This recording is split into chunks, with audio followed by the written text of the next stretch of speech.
Hello and welcome PsychU members. My name is Dennis Pabas and I am a Senior Medical Science Liaison with Otsuka Field Medical Affairs. Today our discussion is on understanding and dealing with combat-related post-traumatic stress disorder. Our speaker today is Dr. Harry Croft. Dr. Croft is a psychiatrist and medical educator in the San Antonio area. He is a Distinguished Life Fellow of the American Psychiatric Association. He has 40 years of clinical experience and 35 years of research experience.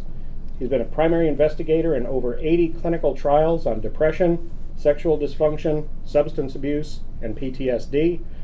He has lectured to over 1,000 groups of clinicians in all 50 states and 8 foreign countries, and he has over 40 presentations and publications for medical and scientific organizations and journals. Welcome, Dr. Croft. Welcome this morning to this presentation on understanding and dealing with combat-related PTSD. This presentation is aimed primarily at civilian mental health professionals and other physicians who deal regularly with this problem. I'll come back to that in a minute. Here are my objectives for this presentation. I want to talk to you about the importance of treating the whole condition, not just some of the symptoms. I want to provide common misconceptions that people have about PTSD. I want to teach you about common presenting symptoms to civilian physicians and mental health professionals of those with PTSD. Present current evidence-based treatments for PTSD, to review common co-occurring physicians with this disorder. I want to begin by telling you this is not meant to be a full treatise on the subject. Perhaps we can do a few more of these PsychU webcasts to talk specifically about more details having to do with treatment. But this is just kind of an overview. Why me? Well, I came to San Antonio in 1973 as a major in the United States Medical Corps. I was in charge of the Army's drug and alcohol program here at Fort Sam at that time. Everybody we saw coming back from Vietnam with drug and alcohol problems also seemed to have something else. That something else is what we now call PTSD, but in 1973, it didn't yet have an official name. It got that in 1980. And I knew what we were doing to help these folks just wasn't enough.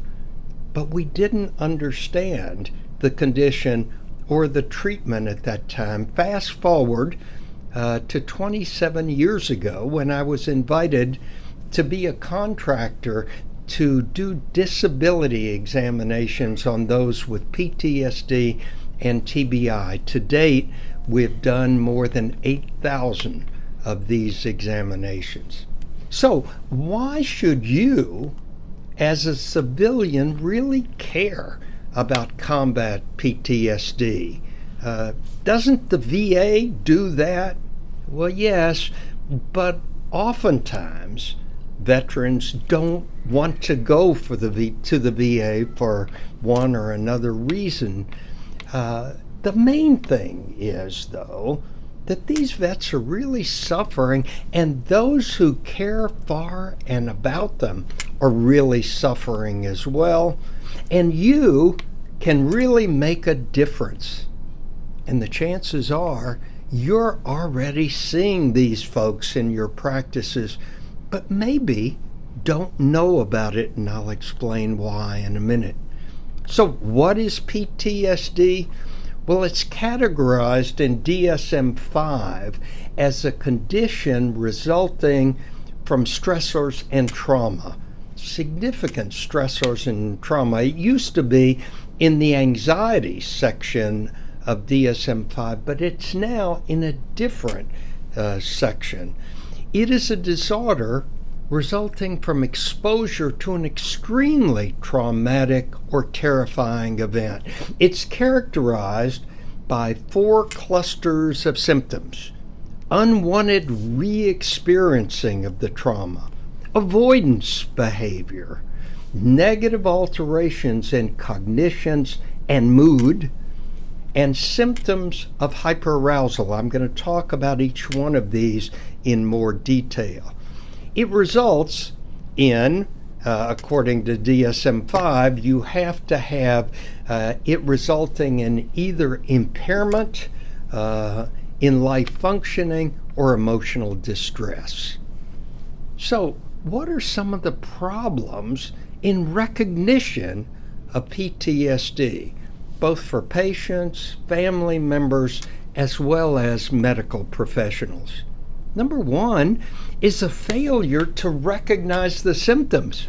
Well, duh, how can you not recognize the symptoms? Well, it happens very frequently. I can't tell you how many veterans I've seen. Do you have nightmares? Nah. Does your wife think you have nightmares? Oh, yeah. Yeah, she does.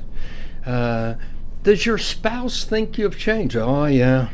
Do you think you've changed? Not really. And the point is, often the veterans don't recognize their own symptoms. They've had them maybe for a long time, and they just don't see them as abnormal. Or they may recognize them, but incorrectly ascribe the cause. It may be that, well, everybody coming back from war is changed in some way. That's all this is. It'll go away. Or it's because everybody acts differently towards me. That's why I get so angry and so detached. There's a concern in many about the stigma surrounding PTSD or the impact of it. In the military, if you want to make a career out of the military and you report that you have PTSD, it's likely to result in some sort of difficulty for you. I had a command sergeant major tell me that 1 week after he reported it in Afghanistan, that he had PTSD, they came and took his weapon. And a couple of weeks later, they took his security clearance. Now, he said, Doc, I didn't care. I just retired after 30 years.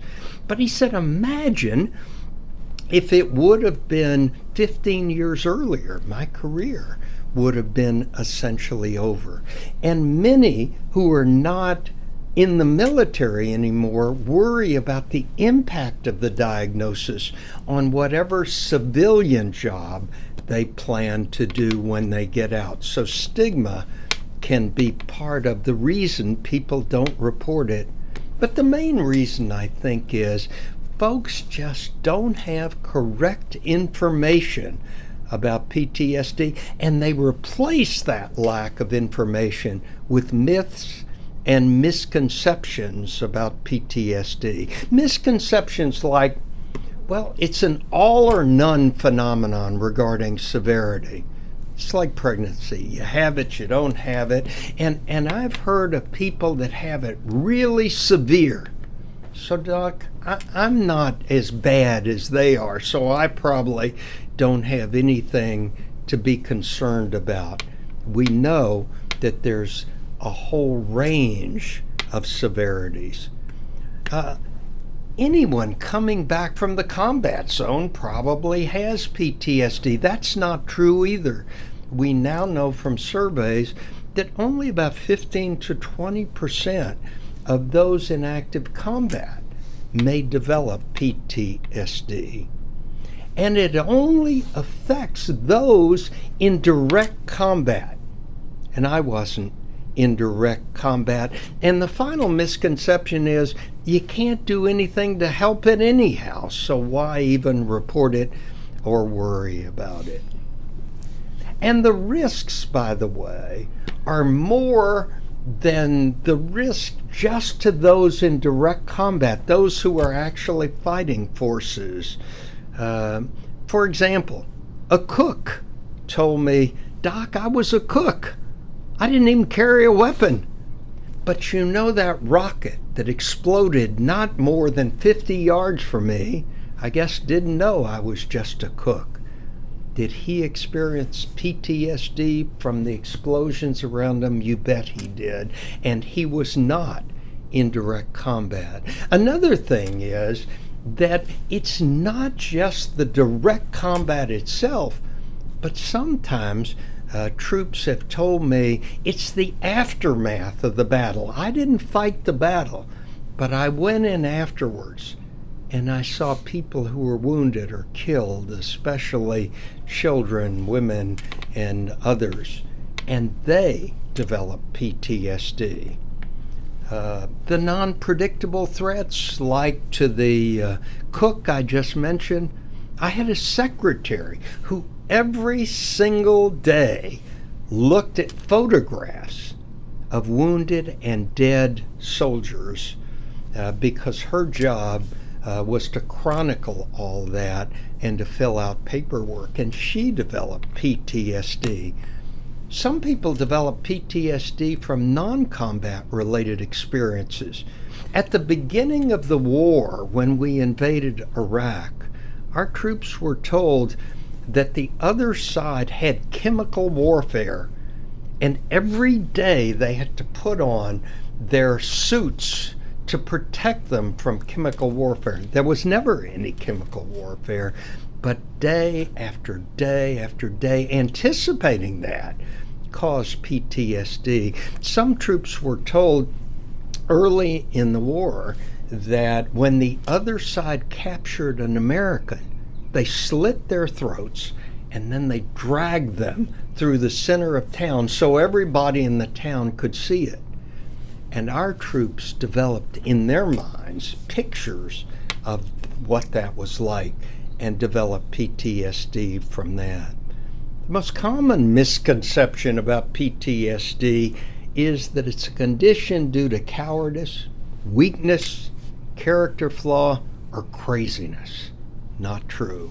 Another misconception is that PTSD is just a scam anyhow by veterans against the VA just to get financial compensation. Are there some that have done that? Probably. But are there many? I don't think so. The condition of PTSD is adversely affected by repeated deployments. My understanding is this is the first war in the history of modern warfare where troops were sent back to the same deployment areas again and again and again. I saw one troop who had been back to, had been deployed 9 times. That kind of redeployment to combat areas is unheard of, and we don't know the psychological impact of that alone. Number 2, there are repeated separations from family members that occur. The way it's supposed to work is that you're in the combat zone for this period of time, and then you're at home for something called dwell time, D-W-E-L-L time, when you can kind of recover, and that's supposed to be twice as long as your deployment time. Sometimes it's not nearly twice as long, and often it doesn't matter anyhow, because the whole time they're at home, they're worried that they might be sent back to the combat zone, and therefore it doesn't do as good to be at home. And nowadays, there are other issues: unemployment, finances, health issues. Many people, the only time they hear about PTSD is when there's some violence that occurs, some shooting in a workplace, for example. I often get called by the national media during times like that. And for employers, that's the only thing they know about PTSD. And the misconception is PTSD always causes violence. That's not true, but people don't know about it, and that keeps many veterans from getting hired. Also, many veterans don't have a good support system or social milieu that can help them, or that they use, and I'll tell you why in a minute. So what is PTSD? It is a psychoneuroendocrine disorder. And perhaps in future webcasts, we can talk about each of these, the psychological factors, the neurologic factors, as well as the endocrine factors involved in PTSD. So let's talk more specifically about what it is. It's a disorder resulting from an exposure to an extremely traumatic or terrifying event. It could be that the person directly experienced the event, or they saw it happening, they witnessed it in others, or they learned that it happened to a close family member or friend, some sort of severe trauma, or in the case of many first responders, they experience repeated or extreme exposure day after day to what happened to other people in the form of photographs or reports. And it's characterized, remember, by these 4 clusters of symptoms: unwanted re-experiencing, avoidance, negative alterations in thoughts and moods, and hyper-arousal. And it has to have been present for more than 1 month. Immediately after an extremely traumatic event, almost everybody has some symptoms of PTSD called an acute stress disorder. It's only when these symptoms last for more than a month that we call it PTSD. And it's not attributable to substance abuse or other medical conditions. Let's talk about each of these 4 clusters. Number 1 is called persistent unwanted re-experiencing. That could be in the form of unwanted thoughts. Thoughts of the trauma pop into your head. Sometimes they're triggered by something going on around you. Sometimes they come out of nowhere, but they always cause distress. Number 2 is recurrent distressing dreams that we call nightmares. And trust me, these nightmares are not like most people have. They cause people to awaken drenched in sweat with heart racing. Or nightmares that occur when you're wide awake, that is reliving a traumatic experience during wakefulness, is called a flashback. And they're triggers, sights, sounds, smells, that cause either psychological or physiologic symptoms. That's the unwanted recall. Number 2 is conscious avoidance.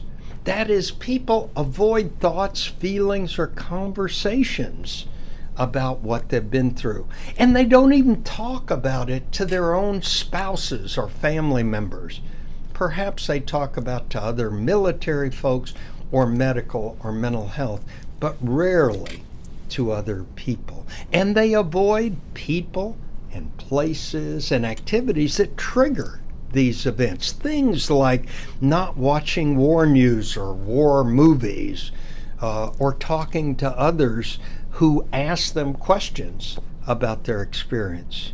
Number 3, negative alterations in thoughts and mood. For example, being detached and estranged from others. Soldiers, veterans often tell me, my wife says I'm there, but I'm not really there up here. They're detached, they're estranged, they might be numb to things going on around them. They don't socialize with other people, and sometimes that causes problems. Going out where there are a lot of people. Some of the vets I've seen say, my kid had something at school, a play or a game or something, and there were going to be a lot of people there that I didn't know. And Doc, I'm so embarrassed to tell you, I didn't go. Or if they do go, they sit way in the back and they always scan for the exit in case they have to leave early, and they often leave early. And the final cluster of symptoms is called persistent symptoms of hyper-arousal. Most common of those is hypervigilance, always looking and scanning. For example, they drive down the road in San Antonio, Texas, and they're doing fine, and they see on the side of the road a piece of trash in Iraq or Afghanistan. That trash could have been hiding an improvised explosive device, a bomb that would go off. And one guy told me, "Doc, I'm on the freeway and I saw that," and I went 4 lanes over the freeway. Thank God there was nobody right behind me. Hypervigilance. They're always looking around. We wrote a book on PTSD, the name of which is I Always Sit with My Back to the Wall. Question: you go to a restaurant, it's pretty empty, the little sign says sit wherever you want. Where do you sit? I always sit with my back to the wall so I can see out. They often sleep with a weapon, if not a gun, a stick, a knife, a bat. They always check at night.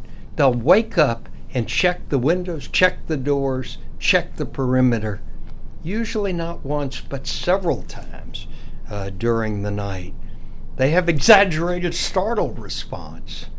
One guy told me, "My kid tapped me on the back. I didn't realize he was there. And Doc, before I realized, I took my arm and I swung it, and I could see my kid's eyes this big as they hit the wall. I was so embarrassed and so scared." Other hyperarousal symptoms include concentration, sleep disturbance, or reckless behavior.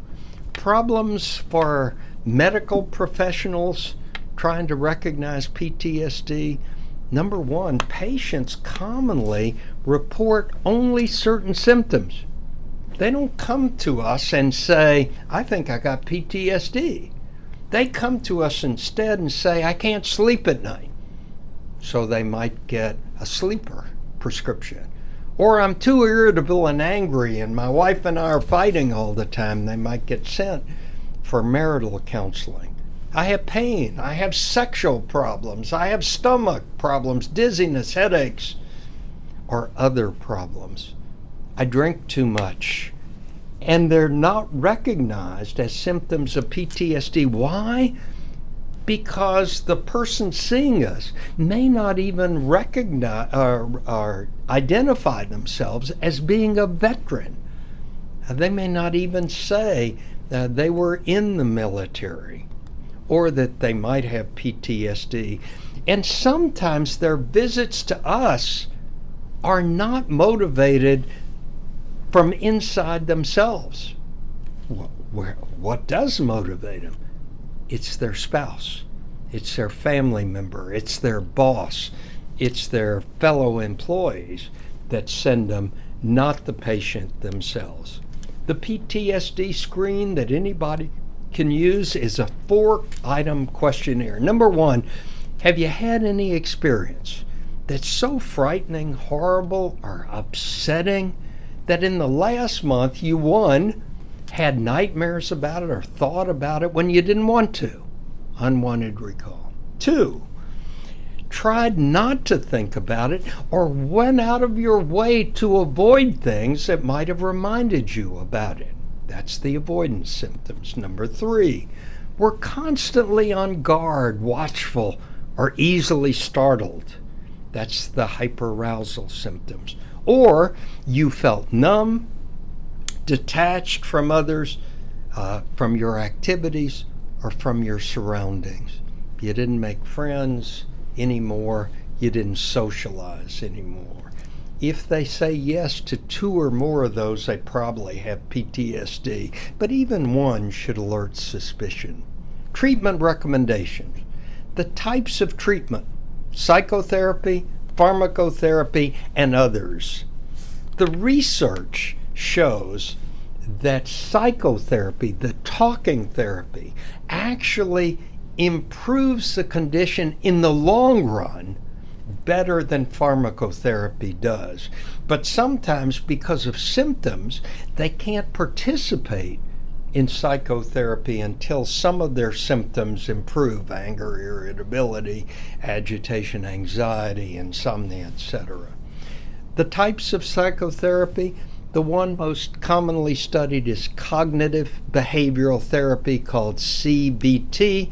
There are two types of CBT. One is called prolonged exposure, where in the safety of the therapist's office, they rethink the traumatic event again and again and again. The second is called cognitive processing therapy, where they learn to deal more effectively with some of the symptoms they're experiencing, like not wanting to socialize, not wanting to be out around others, etc. There's a therapy called eye movement desensitization and restructuring, EMDR, which has been studied and recommended, and there are several variations of that. There are therapies called acceptance and commitment, where we ask people to accept what they have and then commit to making the changes needed. There's a new therapy called accelerated resolution therapy, ART, which has been tried, and there's several other types of therapy that are being looked at now and evaluated by the Department of Defense, the VA, and others. There's also other therapies: meditation, exercise, yoga, acupuncture, art therapy, writing therapy, animal therapy, hypnosis, and a variety of other therapies. The basic principles of effective treatment, however, include the following. Number one, the veteran has to understand and accept that they have PTSD. Oftentimes, they don't believe it, they don't accept it, and therefore they don't think they really need treatment and don't fully participate in whatever the treatment is. Number two, they need to understand and accept the treatment that's being offered. And number three, they have to actively participate in treatment. All of us know that, but I tell you that because oftentimes you'll hear from veterans, look, I've been through this therapy and this medication and that medication, and nothing worked. And perhaps nothing worked because they didn't even accept they had PTSD at the time, they didn't understand or accept the treatment plan, and they weren't fully invested in treatment. So sometimes things that didn't work before may work later on. Medications, it's important if we're using medication to explain the role of the medicines. And we don't yet have a medication that fully treats the condition. Most of the medications we have now may help with some of the symptoms: anxiety, depression, insomnia, OCD-like symptoms, and others, but none fully treat the condition. The approved drugs right now that we have are two of the SSRIs, but their recommendation that for the most part the SSRIs, SNRIs, and other medications may help some of the symptoms. Other antidepressants have been studied, and there are new ones in development now. There's some of the atypical antipsychotics, second generation antipsychotics, that may help with some of the symptoms or augment other medications. Some of the anticonvulsants, the newer ones, may be used to help with mood stabilization or other symptoms. For the most part, we believe that benzodiazepines may help in the short run, but in the long run really don't help very much, and may in fact cover the need for symptoms. So in the long run, they actually cause more harm than they do help. Common co-occurring conditions include depression, anxiety disorders, and substance abuse disorders. The research shows that up to 70% of patients with PTSD may have at least one, if not more, of these conditions: depression, other anxiety disorders, or substance abuse disorders. Common comorbid medical problems include cardiovascular disease and symptoms, headaches, chronic pain, metabolic or immune disorders, and traumatic brain injury. Since many of these veterans were involved in explosions or falls or accidents causing concussion or TBI, the common co-occurring conditions include TBI. It's important to treat these folks because not only does PTSD cause symptoms, it decreases self-esteem. It has a negative effect on relationships with spouse, with children. Imagine if you're a kid of someone with PTSD who doesn't like to go out and therefore doesn't go to your games or your plays. Imagine what you might think. Mom or dad just doesn't care enough about me to go to the things that are important to me. It impacts negatively employment and the ability to get more education because they may not be able to concentrate, focus, pay attention, and therefore it can affect finances. It can even affect legal status. Patients who may be, in addition to PTSD, drinking too much, may get stopped by a police officer, may act up, and the next thing they know, they land in jail because of their behavior. And it can negatively affect their health, as mentioned. Recommendations: most of us don't treat PTSD ourselves. So it's important, if you suspect it, do the screening test. That's self-administered, the 4-question questionnaire. Or there's one called the PTSD checklist, which you can get and give to the patients. You can get those all from ptsd.va.gov. You can download them for free. If you think they have PTSD, let them know, the patients, that you've heard them. Help them understand what their condition is. Refer them to the VA. If they don't want to go to the VA, there are places called the vet centers, which are part of the VA, but most of the veterans don't know that, and they're all manned by ex-veterans. You can send them to a local therapist in your community that knows about PTSD, or there are a lot of web resources that you can use. When I talk to patients that I see that I think have PTSD, I tell them, and finally, I want you to know this.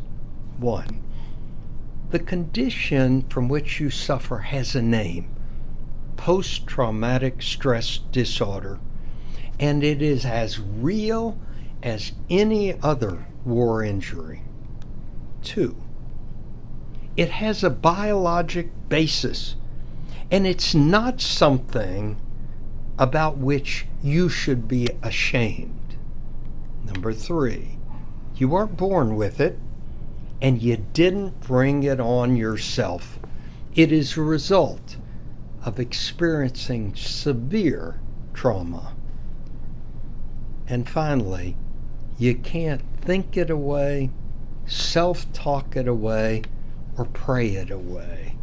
All those may help, but you need therapy, probably psychotherapy augmented by medication in some cases.